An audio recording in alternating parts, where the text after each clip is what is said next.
The signatures did not match. Federal Inspector Carmen Rojas placed the logbook pages side by side. The morning entry was signed at 7:42 a.m. The signature read Ryan Cole. The handwriting was neat. Small letters, tight loops. The evening entry was signed at 6:18 p.m. The signature also read Ryan Cole, but the handwriting was different. Larger letters, open loops, slanted to the right.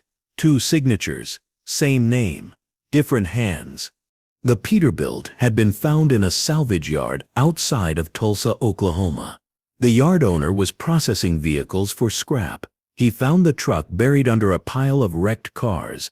He called the state patrol. They ran the VIN. The truck belonged to a driver named Ryan Cole. He had been reported missing in November 2021, 4 years ago. Rojas examined the logbook. November 18, 2021. Ryan had logged a delivery from Kansas City to Dallas. The morning entry showed he started driving at 7:45 a.m. He fueled up in Emporia, Kansas. At 9:23 a.m., he stopped for lunch in Wichita. At 12:14 p.m., every entry was signed.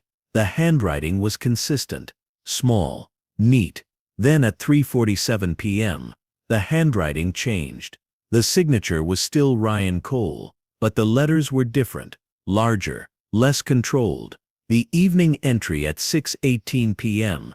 showed he stopped at a rest area near Oklahoma City. Same new handwriting. After that, no more entries. Rojas sent both signatures to a forensic handwriting expert. The expert analyzed them. The report was clear. Two different people. Person A wrote the morning entries. Person B wrote the afternoon entries. Both signatures were genuine, not forged. Each person had signed their own name, but only one person was named Ryan Cole. Rojas wondered who person B was and where person A had gone. Rojas contacted the freight company Ryan worked for. The company was still in business. The dispatcher remembered Ryan. She said he had been hauling furniture to Dallas. His last check-in was November 18th at 3:52 p.m. He said he was running late. Traffic in Wichita had slowed him down. He would arrive in Dallas by midnight. The dispatcher confirmed Ryan never arrived. The company filed a missing person report on November 20th. Search teams checked the route. They found nothing. Rojas asked if the dispatcher noticed anything unusual about the call. The dispatcher said no. Ryan sounded normal, maybe a bit rushed, but not distressed. Rojas asked if Ryan ever mentioned having help, a co-driver, a partner. The dispatcher said no. Ryan always drove alone. Rojas thanked her. She wondered why two people had signed the logbook if Ryan drove alone. Rojas examined Ryan's CDL photo. The DMV provided it. Ryan was 34 years old, brown hair, blue eyes, height 6 feet 1, weight 190 pounds. Rojas ran a background check. Ryan had no criminal record, no debts, no red flags. But Rojas found something interesting. Ryan had a twin brother, Ethan Cole. Same birth date, same height, same basic features. But Ethan lived in Missouri. He worked construction. Rojas wondered if Ethan had been in the truck. Rojas called Ethan. He answered on the third ring. Rojas identified herself. Ethan went quiet. Then he asked if they found Ryan. Rojas said they found his truck, but not him. Ethan said he had been waiting 4 years. He wanted answers. Rojas asked if Ethan had been with Ryan on November 18, 2021. Ethan hesitated. Then he admitted he had. He said Ryan called him that morning. Ryan said he was sick, flu, fever, but he had a delivery. If he missed it, he would lose the contract. Ethan agreed to help. He drove from Missouri to Kansas City. He met Ryan at a truck stop. Ryan taught him how to drive the semi. Basic controls. Ethan took over around 3 p.m. Ryan slept in the berth. Ethan drove to the rest area near Oklahoma City. He parked. He checked on Ryan. Ryan was gone. Rojas asked what Ethan meant by gone. Ethan said the sleeper berth was empty. Ryan's jacket was there. His phone, his wallet, but no Ryan. Ethan searched the rest area. He called Ryan's name. No response. Ethan panicked. He thought maybe Ryan went to the restroom. Ethan waited. 1 hour, 2 hours. Ryan never came back. Ethan did not know what to do. He was driving illegally. No CDL. If he called the police, he would be arrested. Ethan decided to leave. He drove the truck to a remote area. He abandoned it. He hitchhiked home. He never told anyone. He thought Ryan would turn up, but Ryan never did. Rojas asked why Ethan did not report Ryan missing. Ethan said he was scared. He thought he would be blamed. He said it was the worst decision of his life. Rojas asked if Ethan saw anyone else at the rest area. Ethan said no. Just a few trucks. Some cars. Nothing unusual. Rojas asked if Ryan mentioned any problems. Ethan said no. Just the flu. Rojas thanked Ethan. She told him to come to Tulsa. She needed a formal statement. Ethan agreed. Rojas reviewed the timeline. Ryan started driving at 7:45 a.m. Ethan took over at 3 p.m. They arrived at the rest area around 6:15 p.m. Ryan disappeared sometime between 6:15 p.m. and 8 p.m. Rojas wondered what happened. She drove to the rest area near Oklahoma City. It was still operational. The manager checked records. In November 2021, the rest area had security cameras, but the footage was stored for only 6 months. It was gone. The manager could not help. Rojas walked the parking area. She tried to imagine what happened. Ethan parked the truck. He climbed into the sleeper berth to check on Ryan. Ryan was gone. Rojas wondered if Ryan had climbed out while Ethan was driving, but the sleeper berth curtain was closed. Ethan would have noticed if Ryan opened it. Rojas checked the truck again. The sleeper berth had a small emergency exit, a window designed for fire escapes. Rojas measured it, 18 inches by 24 inches, tight, but a person could squeeze through, especially if they were thin or motivated. Rojas checked Ryan's medical records. Ryan had been healthy, no chronic illnesses, but Rojas found something. On November 15, 2021, Ryan visited a clinic in Kansas City. He complained of severe headaches, dizziness, nausea. The doctor ran tests. The results were inconclusive. The doctor prescribed rest and fluids. He told Ryan to return if symptoms worsened. Ryan never returned. Rojas wondered if Ryan had been sicker than he told Ethan. Maybe Ryan climbed out of the emergency exit because he was disoriented. Maybe he wandered into the woods. Maybe he collapsed. Rojas organized a search of the area around the rest area. They used dogs and radar. After 3 days they found something, a shallow grave about half a mile from the rest area. Inside were human remains. The medical examiner confirmed the identity through dental records. It was Ryan Cole. The cause of death was blunt force trauma to the head. The examiner said Ryan had been struck multiple times with a heavy object, a tire iron or wrench. The examiner estimated the time of death as November 18, 2021, between 6 p.m. and 9 p.m. Rojas reviewed the evidence. Ryan had been murdered, not an accident, not illness. Someone had killed him. Rojas wondered who. She re-interviewed Ethan. Ethan insisted he had nothing to do with it. He said Ryan was alive when he parked. Rojas asked if Ethan heard anything. A struggle, a shout. Ethan said no. The truck's engine was loud, and Ethan was focused on parking. He did not hear anything unusual. Rojas asked if Ethan saw anyone approach the truck. Ethan said no, but he admitted he had not been looking. He was nervous. He just wanted to park and check on Ryan. Rojas tested Ethan's DNA. She compared it to evidence from the crime scene. No match. Ethan had not been at the burial site. Rojas checked Ethan's alibi for the hours after Ryan disappeared. Ethan said he left the rest area around 8:30 p.m. He drove the truck north. He abandoned it near Tulsa. Then he hitchhiked home. He arrived in Missouri around 4 a.m. on November 19th. Rojas checked traffic cameras. A semi matching the description was captured, heading north on Interstate 35 at 8:47 p.m. The camera was too far to see the driver, but the timing matched Ethan's story. Rojas wondered who killed Ryan. She checked the rest area's visitors from November 18th. She contacted other drivers who had been there. She found 4. One driver said he arrived around 5:30 p.m.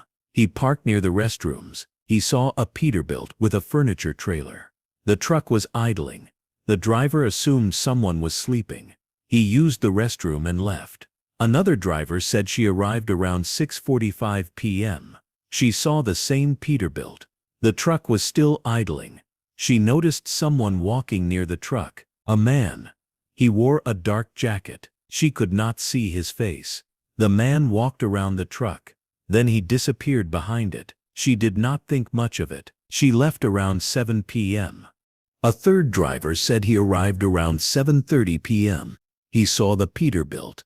The truck's engine was off. He noticed the driver's door was open.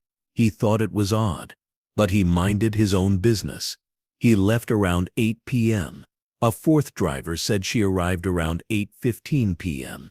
The Peterbilt was gone, but she saw tire tracks leading from the parking spot toward the exit. Fresh tracks, deep, like the trailer was heavy. Rojas reviewed the timeline. Someone approached the truck around 6:45 p.m. The door was open by 7:30 p.m. The truck left around 8 p.m. Rojas wondered if the man in the dark jacket had killed Ryan. She checked security footage from nearby businesses. A gas station 2 miles from the rest area had cameras. The footage showed a dark sedan entering the station at 6:23 p.m. on November 18th. A man got out. He wore a dark jacket. He fueled up. He paid cash. Then he left. The camera captured part of the license plate. Rojas ran it. The plate was registered to a man named Cole Mitchell. He lived in Kansas City. Rojas tracked Cole down. He worked at a warehouse. Rojas called him. Cole said he did not remember being at the rest area. Rojas said she had footage. Cole went quiet. Then he admitted he had been there. He said he followed a truck. Rojas asked why. Cole said he was hired. By who? Cole said a man contacted him through an online forum. The man offered Cole $2,000 to follow a truck and report its location. Cole needed the money. He agreed. The man gave him a description: a Peterbilt with a furniture trailer. Cole followed the truck from Kansas City to Oklahoma City. He reported the location to the man. Then he left. Cole said he did not know what happened after that. Rojas asked for the man's name. Cole said he never learned it. They only communicated online. The messages were deleted. Rojas asked if Cole saw anyone else at the rest area. Cole said no, just the truck and another man. The other man was walking near the truck. Cole assumed it was the driver. Cole left before anything happened. Rojas asked Cole to describe the other man. Cole said he was tall, maybe 6 feet, wore jeans and a hoodie. Cole did not see his face. Rojas wondered who the man in the hoodie was. She checked the footage again. The gas station camera captured one more vehicle, a white pickup. It entered the station at 6:41 p.m. A man got out, tall, wore a hoodie. He fueled up. He paid cash. He left. The camera captured the license plate. Rojas ran it. The plate was registered to a man named Derek Finch. He lived in Wichita. Rojas tracked Derek down. He was still in Wichita. He worked at a trucking repair shop. Rojas called him. Derek denied being at the rest area. Rojas said she had footage. Derek went quiet. Then he admitted he had been there. He said he was looking for someone. Rojas asked who. Derek said Ryan Cole. Rojas asked why. Derek said Ryan owed him money, $10,000. Ryan had borrowed it 2 years ago. Ryan promised to pay it back, but he never did. Derek had been trying to reach Ryan for months. Ryan avoided his calls. Derek decided to track him down. He followed Ryan from Kansas City. He caught up with him at the rest area. Rojas asked what happened. Derek said he approached the truck. He knocked on the window. No answer. He tried the door. It was unlocked. He climbed inside. The cab was empty. The sleeper berth curtain was closed. Derek pulled it open. A man was lying on the bunk. Derek thought it was Ryan. He shook the man. The man woke up. But it was not Ryan. It was Ethan. Ethan was confused. Groggy. He asked who Derek was. Derek realized he had the wrong person. He asked where Ryan was. Ethan said Ryan had gone for a walk. Derek did not believe him. He thought Ethan was lying. Derek got angry. He grabbed Ethan. He demanded to know where Ryan was. Ethan said he did not know. Derek hit him. Ethan fought back. They struggled. Derek overpowered him. He tied Ethan's hands. He searched the truck. No Ryan. Derek left Ethan in the berth. He went looking for Ryan. Rojas asked if Derek found Ryan. Derek said yes. Ryan was walking in the woods behind the rest area. Derek called his name. Ryan turned. He saw Derek. Ryan ran. Derek chased him. Derek caught up. They argued. Ryan said he would pay Derek back, but he needed more time. Derek said he was tired of waiting. They fought. Derek hit Ryan with a tire iron he had grabbed from his truck. Ryan fell. Derek hit him again. Ryan stopped moving. Derek panicked. He realized Ryan was dead. Derek dragged the body deeper into the woods. He buried it. Then he returned to his truck. He left. Rojas asked what happened to Ethan. Derek said he left Ethan tied up in the berth. Derek assumed Ethan would free himself eventually. Rojas asked why Derek did not call the police. Derek said he was scared. He had just killed someone. He thought if he left, no one would know. He tried to forget, but he never could. Rojas arrested Derek. She charged him with murder. Derek's lawyer argued it was not premeditated. Derek only wanted his money.